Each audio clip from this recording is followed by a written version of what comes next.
Hello guys and welcome back to my channel. Today I'm going to check the Velox V2 series of budget-friendly motors by Tmotor. In this quick video, I'm going to go over the specs of the different available variants, measure their thrust using my RC benchmark thrust end, and then head outdoors and test the 2207 1950 kV motors. First of all, the Velox V2 motors are available in two sizes, 2306 and 2207. The 2207 racing-oriented version is available in 3 kV options, 1750 and 1950 kV, which can handle up to 6S batteries, and 2550 kV, which can handle up to 4S batteries. As for the 2306 freestyle-oriented version, it is available in 2 kV versions, 1950 kV, which can handle up to 6S batteries, and 2400 kV, which can handle up to 4S batteries. In terms of specs, both versions are using 15 cm long 20 gauge silicone coated wires. The motor bell is secured using a hex screw. Here you can see what it looks like after separating it from the stator. So inside you can find 14 magnets, on its hollow shaft you can find a rubber o-ring, and on its top side you can find a grip pattern for better securing the propellers.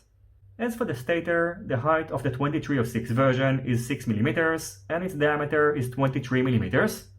And the stator height of the 2207 motors is 7 mm and its diameter is 22 mm. In addition, the 2306 version weighs 33 grams and the 2207 version is 2.1 grams heavier. As for the differences between the V2 and the previous version, first of all, the propeller grip pattern is a little bit different and the V2 is using thinner coils in comparison to the V1.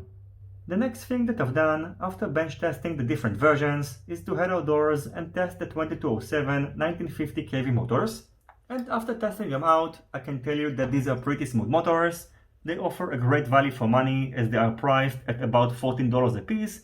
And for my type of flying, I prefer to fly them on 4S.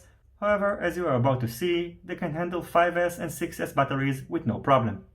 I'm going to wrap up this video with the thrust test, which by the way, its results can be found in the description box down below, and then show you the flight footage.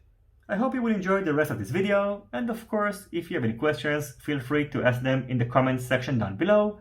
Don't forget to leave a thumbs up if you like this video, and consider subscribing to my channel and hitting the notifications bell if you're not already subscribed. See you on my next videos, and goodbye.